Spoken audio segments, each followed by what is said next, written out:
Hello friends, today in this video I will show you how to restart computer with keyboard in Windows 11.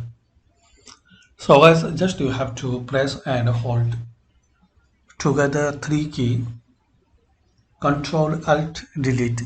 So make sure you firstly press together Control Alt Delete. So once you click that, you will see one screen. There are some options, so you have to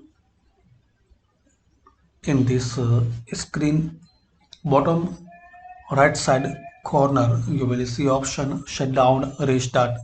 So move your cursor to restart, and also you can shut down using arrow key and tab key on your keyboard. You can move cursor, so select restart, and once you select restart, your PC or machine will be restart automatically. So this is the way guys you can restart computer with keyboard in Windows 11.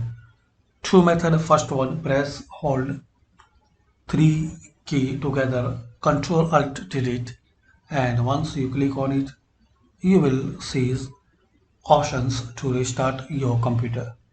So thanks for watching guys. Please comment on this video informative for you or not.